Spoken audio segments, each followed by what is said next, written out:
Chapter 100. White Jade Gu. In the blink of an eye, 10 more days passed. Deep in the mountain, in the underground rock forest. Squeak. Tens of jade eye stone monkeys jumped in the air with blurred silhouettes. They continued to leap and attacked Fan Yuan aggressively. If it was like before, Fan Yuan would retreat without a doubt. But now, he stood on the spot with a cold expression, still like a rock.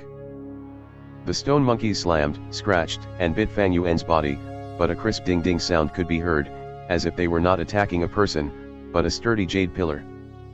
A bright white jade light covered the area as it attached itself to Fan Yuan's body. This light, although it was thinner than the Jade Skin Gu's jade green glow, it had more than twice of the defensive power. Jade Skin Gu's defense can only handle up to 16 monkeys' simultaneous attack, but now Fan Yuan could face off against more than 30 monkeys alone. On the arena, I could break Fan Zheng's Jade Skin Gu's defense with my bare fists, but if Fan Zheng used this white Jade Gu, even if I broke my wrist bone, I would not be able to penetrate his defenses. Fan Yuan pondered while diverting a part of his thoughts towards his aperture C.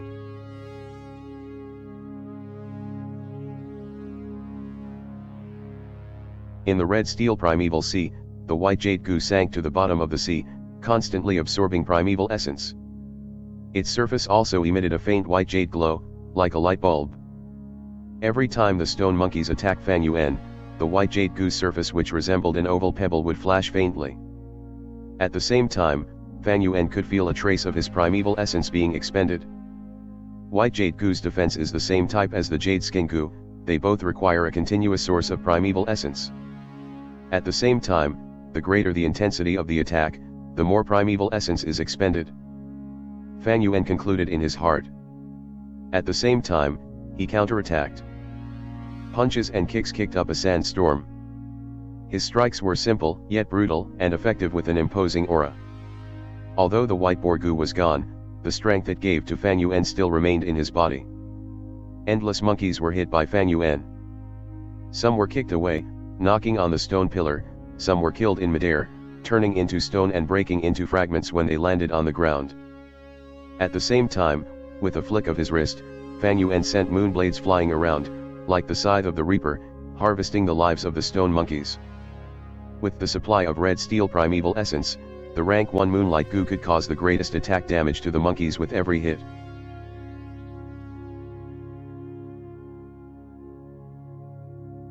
Squeak squeak. The stone monkeys screamed in fright, retreating. Fan Yuan had exterminated the stone monkeys in a short moment of counterattack, with only 5 or 6 remaining. Fan Yuan killed another, and the remaining stone monkeys broke down, frantically running around and escaping deep into the stone forest. Fan Yuan did not chase these escapees, but continued forwards deeper into the stone forest. These days, he had been working hard to find the next clue for the inheritance. With continuous exploring, he had stepped foot on most of the areas around the stone forest, but did not find anything. He had a hunch, vaguely guessing the flower wine monk's idea. He felt that the next step of the inheritance was likely linked to the most central area of the stone forest. The deeper he got into the forest, the larger the stone pillars were, and the more stone monkeys lived inside them. Fan Yuan walked as he observed at the center of the stone forest, there was a large stone pillar. Its circumference was wider than tens of men surrounding it and attempting to hug it. This stone pillar was his objective. But, the deeper he got, the larger the monkey gangs, and the higher the difficulty. Fan Yuan took a crucial step out and entered the alert zone of a group of monkeys. Squeak squeak squeak. The black caves in the stone pillar had emerging furious jade eye stone monkeys, and up to 100 jumped in Fan Yuan's direction.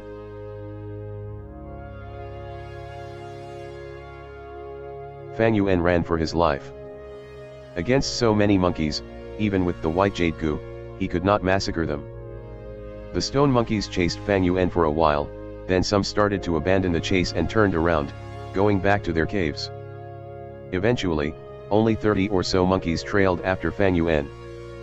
Fan Yuan, seeing the time was right, turned around and fought. After a round of fighting, the last few monkeys ran and escaped, not even daring to return to their original caves. After a few rounds, Fan Yuan killed over 100 stone monkeys. On the road there were traces of broken stones from the corpses of the stone monkeys. Insufficient primeval essence. Fan Yuan inspected his primeval sea and sighed, forced to stop in his tracks. If it was before, he would use his primeval stones to recover swiftly, but now, after fusing the white Jade Gu, he had a severe lack of primeval stones, or rather his entire finance was on the brink of collapsing. Fan Yuan picked up the jade rock eyeballs and stuffed them into his bag. It should be at the bottom of the center of that rock pillar. But to reach there, I have to open a path. This feeling was getting more intense. Fan Yuan gave it one last look before opening the stone door and returning to the second secret room. At the corner of the hidden room, there were some items. A small bag with hundreds of eyeball jades.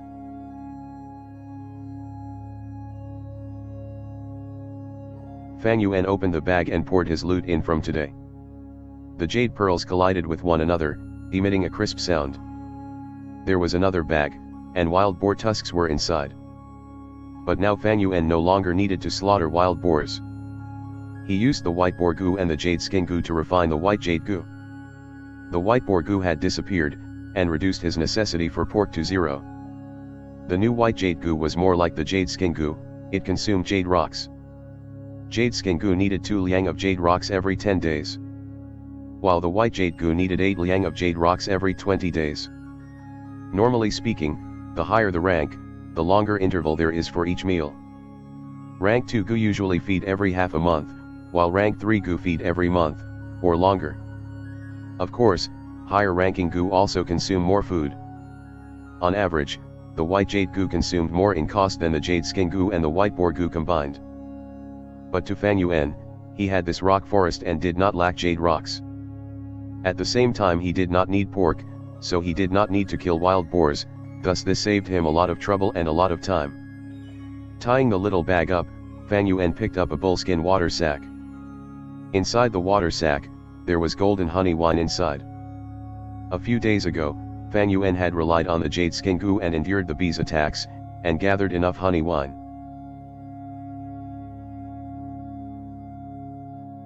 I only have 2.5 primeval stones left, it is time to go to the internal affairs hall and turn in the mission. Fan Yuan kept the water sack well and returned to the tunnel, squeezing out of the rock crack and returning to the outside world. It was sunset now. The golden sunset of winter was in fact not cold, the weather bright and fair. The setting sun emerged with comfortable rays of a red-orange color, the exquisite sunlight passing through the crown of pine trees and shining onto the mountain floor. Walking alone, he headed towards the village. Yet Fan Yuan did not go directly, but took a few reroutes to prevent the rock crack from being found out. Winter wind blew on his face, this was the smell of freedom. Back in the academy, he could only sneak out at night. Now that he was rank 2, he could move about freely in the day without any suspicion. More importantly, the death of Sickly Snake and the others allowed Fan Yuan to move alone with fewer restraints. The only thing is, Fan Yuan was now alone without any supporting group members. The following clan mission, which occurs monthly, he had to complete one at least, and that would be difficult. Now, after the small beast horde, all the groups had regrouped. Fan Yuan had missed the chance.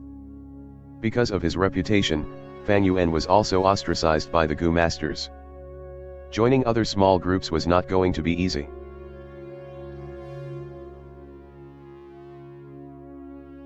So what if I'm left out? The more I float around at the brink, the less attention is on me, and the more advantageous it is for me. As for the clan mission, it is mandatory, so I have to take it. But thinking of this, Fan Yuan's eyes shone with cold light. He had plans already. The clan mandates that every Gu master had to accept a mission every month, but did not force them to complete it. Being unable to complete the mission will result in falling evaluation.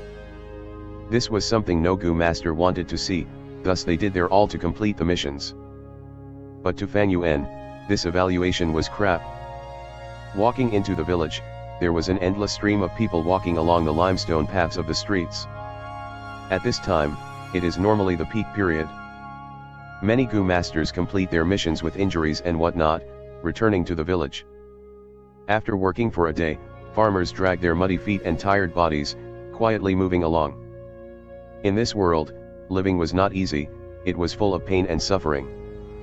The setting sun slowly dropped below the mountain top, giving out the last ray of warm light. This light would be diminished by the unevenly crisscrossed branches of the withering trees, becoming the fragments of time scattered upon the green jade walls of bamboo houses. "Oh no, my toy," a girl cried out, chasing her spinning top among the crowd.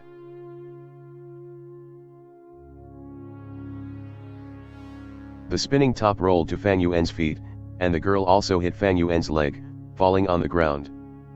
Sorry. For offending Lord Gu Master, please pardon us." The little girl's father hurried over. When he saw Fan Yuan's clothing, his expression was white as paper, bringing the little girl and kneeling down, kowtowing to Fan Yuan. The girl cried out of shock, pearls of tears trailing down her white and rosy face. The walking mortals upon seeing this scene, turned away and avoided them like the plague. Some Gu masters stared coldly, before turning away and leaving. "Stop crying, you troublemaker." The father was frightened, angry and afraid, moving his hand to give her a slap, but Fan Yuan grabbed his hand, not allowing any movement. "Just a small matter, no worries." Fan Yuan laughed lightly, touching the little girl's head, softly consoling, "Don't be afraid, it is okay."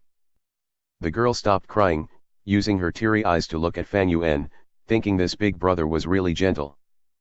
Thank you Lord for your kindness." The girl's father was overjoyed, kowtowing to Fan Yuan without a break. Fan Yuan continued forward. His rented house was not far away. And on the ground floor of that bamboo house, his uncle Gu Yudong too stood, staring at Fan Yuan who was still a distance away, evidently waiting for him.